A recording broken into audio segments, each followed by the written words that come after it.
Good evening friends, आप सभी का स्वागत है आपके अपने चैनल वर्चुअस में। मैं दुर्धनकर फॉर्मर एसबीआई पीओ। आज आप लोगों के लिए लेकर आया हूं आईबीपीएस क्लर्क प्री में पूछे गए रीजनिंग के कुछ सवाल। जैसे कि आप जानते हैं डे 1 था क्लर्क प्री का।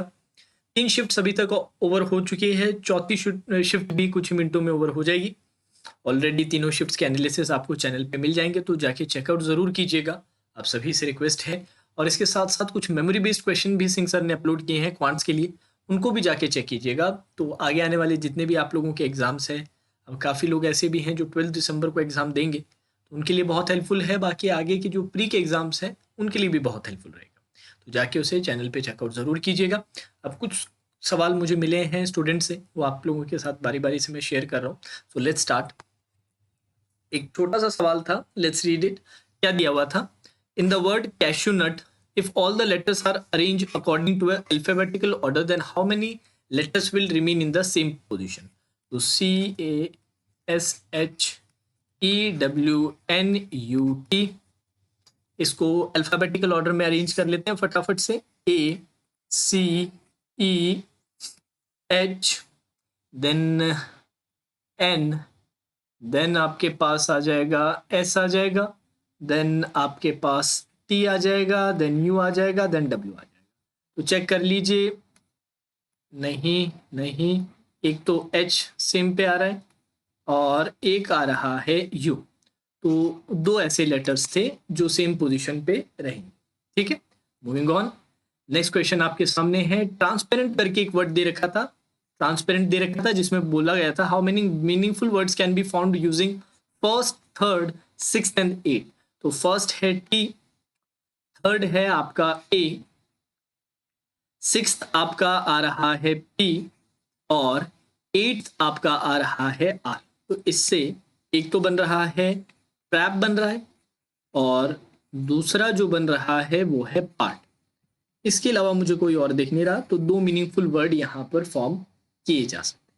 ठीक है, मूविंग ऑन। अब एक नंबर आपको दे रखा था, आपको बताना था how many pairs can be found which are the same difference as in the numerical order taking both forward and backward. तो बेसिकली 3, 8, 6, 5, 4 का बताना था। तो 3 का 1 के साथ दिखाई दे रहा है और 4, 5, 4, 5, 6, 3 का 4, 5, 6, 6 के साथ भी दिखाई दे रहा है। ठीक है सर, और क्या दिखाई दे रहा है? 8 का किसी के साथ, हाँ जी, 8 का 6 के साथ दिखाई दे रहा है, 8 का आपका 5 के साथ भी दिखाई दे रहा है और 8 का आपका 4 के साथ भी दिखाई दे रहा है। ठीक है, 1 का आप चेक करें तो 1 और 3 का ऑलरेडी आप बना चुके हैं। 2, 3, 4, 1 और 4 का भी बनता हुआ दिखाई दे रहा है। ठीक है सर, और कोई नहीं दिखाई दे रहा। 6 का देखें तो 6 और 5 का दिखाई दे रहा है, 6 और 4 का दिखाई दे रहा है, और कोई नहीं दिख रहा। तो नीचे चेक करें, 1, 2, ऊपर 3, 4, 5, 6, 7, 8, टोटल 8 मुझे ऐसे पेयर्स मिल रहे हैं जिनमें सेम डिफरेंस है as in their numerical order रहता है। तो टोटल 8 पेयर्स आपके यहाँ पर आ रहे थे। अब ये कुछ सिंगल क्वेश्चंस थे, कुछ पजल्स भी देख लेते हैं जल्दी जल्दी। हाँ जी, अब ये पजल काफी कंटेंशन का पजल था। काफी लोगों को थोड़ा सा ट्रिकी लगा, पर जो लोग रेगुलरली प्रैक्टिस करते हैं ना, जिनका प्रैक्टिस रेगुलर है, पजल सेटिंग अरेंजमेंट पे जिनका अच्छा पकड़ है, उन्होंने ये सवाल 3 मिनट के अंदर बना लिया था। तो लेट्स सी क्या दिया हुआ था। 8 लोग थे, 4 फ्लोर्स थे, तो फटाफट से 4, 3, 2, 1 करके हमने फ्लोरिंग कर दी। 2 फ्लैट्स हैं P और Q, P is to the west of Q। ठीक है सर, P और Q से इस तरह भी कर लेते हैं, P वेस्ट पे। अब हमेशा मैं आप लोगों से कहता हूं कि यार 2 केस आप बना के चलिए, अब जरूरत ना पड़े वो अलग बात है, पर पहले से बना लीजिएगा। चलिए 2 केसेस हमने पहले से बना लिए। बारी बारी से इंफॉर्मेशन चेक करते हैं। A lives in flat P, A flat P पे रहता है on one of the floor below floor 3, 3 floor के नीचे है। तो ए आपका एक बार यहाँ पर और एक बार ए आप यहाँ पर रख देंगे, तो 2 केस का सीधा ही यूटिलाइजेशन हो गया। There is a gap of 1 floor between A and B and no one sits to the east of B. तो बी का यार फ्लैट पता चल गया, बी का फ्लैट क्या आ जाएगा? क्यू आ जाएगा, क्योंकि उसके ईस्ट में कोई नहीं रहता है। तो दैट मीन्स एक फ्लोर का गैप है और बी कहाँ पर आ रहा है? क्यू फ्लैट में आ रहा है। तो एक का गैप यहां पर भी आ गया, एक का गैप यहां पर भी आ गया। C lives to the immediate left of D, C D के इमीडिएट लेफ्ट रहता है, तो फ्लैट्स पता चल गया आपको दोनों के, और बोला गया था both lives on an even numbered floor, ये इवन फ्लोर पे रहते हैं। तो यार केस नंबर 1 में अगर हम चेक करें तो ऐसी कोई पॉसिबिलिटी आपको बनती हुई नहीं दिखाई दे रही, तो चलिए ये तो हटा देते हैं। केस नंबर 2 में अगर हम चेक करें, केस नंबर 2 में अगर आप चेक करें तो एक तो फोर्थ फ्लोर पे पॉसिबिलिटी दिखाई दे रही है और सेकंड पे दिखाई दे रही है। तो ऐसा करते हैं, एक बार हम लिख लेते हैं सेकंड पे और एक बार हम लिख लेते हैं फोर्थ पे लिख लेते हैं। ठीक है सर, ये रहे दो केसेस।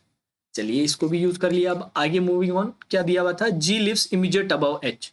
अब जी एच के इमीडिएट अबव रहता है, अब जी एच के इमीडिएट अबव यहां पर भी रह सकता है इस तरीके से, और जी एच के इमीडिएट अबव ऐसे भी, सॉरी जी ऊपर है ना, जी इमीडिएट अबव एच ऐसे भी और ऐसे भी, दोनों तरीकों से रह सकते हैं। तो इसके साथ एक और इंफॉर्मेशन कोई है तो वो यूज कर लेते हैं। E lives on one of the floor below F, E कहाँ रहता है, एफ के नीचे रहता है बट नॉट इमीडिएट, मतलब जस्ट नीचे नहीं रहेगा, कम से कम एक फ्लोर का गैप तो होना चाहिए। अब लेट्स से अगर जी एच अपने यहां पर रख लेते हैं, दोनों इसमें वेरिएशन चेक कर लेते हैं एक बार फटाफट से, देखिए कितने आराम से सॉल्व हो रहा है। जैसे जी एच आपने यहां पर रखा तो एफ और ई कहां पर आ जाएंगे, यहां पर सर ये तो इमीडिएट हो गया, तो ये तो पॉसिबल है नहीं, कोई बात नहीं, ऐसा करते हैं एक और वेरिएशन आप बता रहे थे ना जी और एच की। अब जी एच अगर यहां पर है तो एफ और ई यहां पर आ जाएंगे, पर ये भी इमीडिएट हो जाएगा, तो ये केस तो ऐसे एलिमिनेट हो गया। अब चलिए मूविंग ऑन, यहां पर अगर चेक करें तो ये बहुत ईजी है, जी जस्ट ऊपर है एच के और एफ के नीचे ई रहता है, एफ यहां पर ई यहां पर, इमीडिएट नहीं होना चाहिए, बिल्कुल सर इमीडिएट नहीं है, और आपका अरेंजमेंट यहां पर कंप्लीट है। तो यार बेसिकली दो केस बन रहे हैं, एक केस में थोड़े से आपको दो वेरिएशंस चेक करने की जरूरत थी जो आपकी रेगुलर प्रैक्टिस में है, हमने बहुत बार ऐसे चेक किया, ऐसा नहीं कोई एक्स्ट्रा ऑर्डिनरी डिफिकल्ट क्वेश्चन है, तो थोड़ा सा ध्यान से करते तो बन जाता और 3 मिनट के अंदर ही बन जाता। और बाकी पजल्स ऐसे थे जिनमें ज्यादा समय नहीं लग रहा था, तो यहाँ आप टाइम दे सकते थे। ठीक है, अब एक पैरेलल रो पजल भी है, उसको सॉल्व कर लेते हैं। ये कंपैरेटिवली काफी आसान है। 10 लोगों को बिठाना है दो पैरेलल रो में, 5-5 लोग बैठ रहे हैं, 5-5 लोग बैठे हैं एक रो के अंदर। हमेशा मैं आपसे कहता हूं कि दो केस आप पहले से बना लिया करो, वही हमने किया, दो केस सर हमने पहले से बना लिया।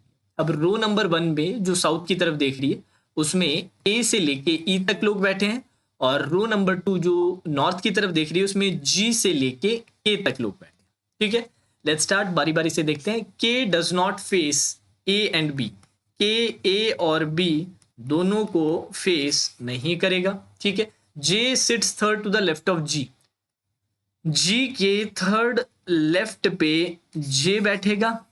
अब चाहें तो इसके बेसिस पे आप बना सकते हैं, पर अभी होल्ड रखिए, क्या पता और अच्छी इंफॉर्मेशन मिल जाए। एच एंड के आर इमीडिएट नेबर्स, एच और के एक दूसरे के इमीडिएट नेबर्स हैं।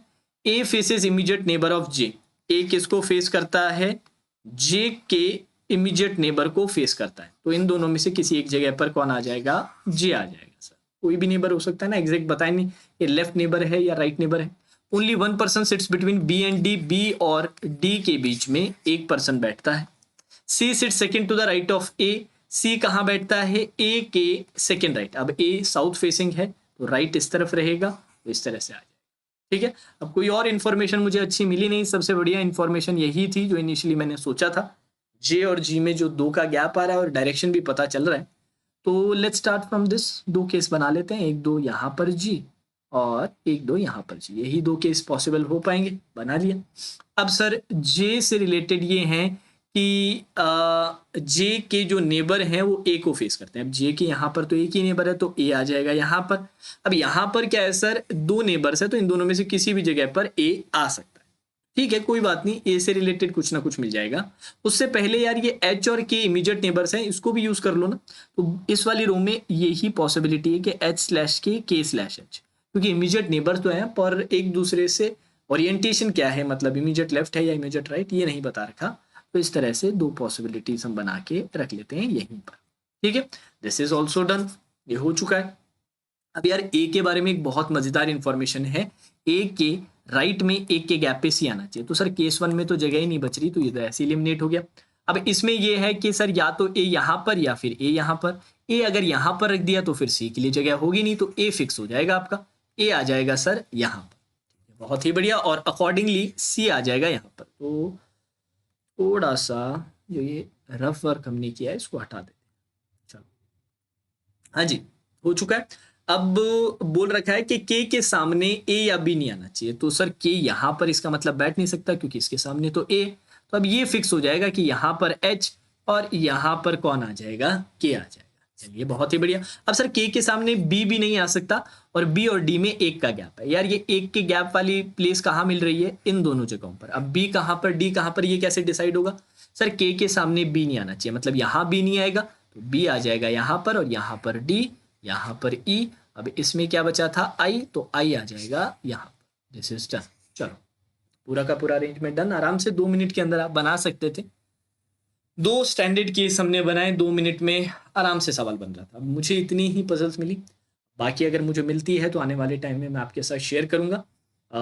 एक बात और कहूँगा जाने से पहले, जिन जिन लोगों का एग्ज़ाम बचा है बिल्कुल रिलैक्स होकर एग्ज़ाम दीजिएगा। आगे 12 तारीख को एग्ज़ाम है, उससे पहले तो कई क्लासेस रहेंगी, वहाँ पर हमारी चर्चा रहेंगी, तो रिलैक्स रहिए, कोई टेंशन की बात नहीं है। अब आप लोगों के अटेम्प्ट्स अच्छे हैं क्या, सेफ अटेम्प्ट्स हैं क्या, एक्सपेक्टेड कट ऑफ है, ये सारा डिस्कशन 7:30 बजे सर आपसे लाइव जुड़ेंगे। 7:30 PM पे आज शाम को, लेट इवनिंग पे सिंह सर आप लोगों से जुड़ेंगे, तो वो सेशन ज़रूर ज्वाइन कीजिएगा। सभी से रिक्वेस्ट है, बाकी मैं ग्रुप्स में शेयर भी कर दूंगा, व्हाट्सएप ग्रुप पे भी, टेलीग्राम पे भी, यूट्यूब पे भी पोस्ट डाल दूंगा। पर जितने लोग अभी देख रहे हैं वो भी जुड़िएगा लाइव, आप लोगों की ये जो डाउट्स है वो क्लियर हो जाएंगी। इसके अलावा एनालिसिस के वीडियोस ऑलरेडी डले हुए हैं, किसी भी शिफ्ट के आप देखना चाहते हैं तो जाके चेकआउट कर सकते हैं। जाने से पहले जितने भी नए स्टूडेंट्स हैं please subscribe to our channel, और डेली हम आप लोगों के लिए कंटेंट लेके आते हैं। और कल से मेरी क्लासेस रेगुलरली स्टार्ट हो जाएंगी फिर से। मैंने आपसे कहा था कि आज क्योंकि एग्ज़ाम है तो एग्ज़ाम से रिलेटेड ही सारे सेशंस रहेंगे, आज ऑफ रहेगा क्योंकि एग्ज़ाम है। कल संडे है ऑल्दो, पर फिर भी मैं कल से आप लोगों के मेंस और प्री के जो रेगुलर सेशंस है वो फिर से स्टार्ट हो जाएंगे, हमारा जो यूजुअल टाइम है उस पर। और अगर आप लोगों को टाइमिंग्स पता नहीं है क्लासेस की, तो चैनल के होम पेज पे जाइए, वहाँ पर पूरा का पूरा schedule both for quants and reasoning आपको मिल जाएगा। तो चलिए दोस्तों, आज के सेशन में इतना ही। Now that's all for today's session. Great.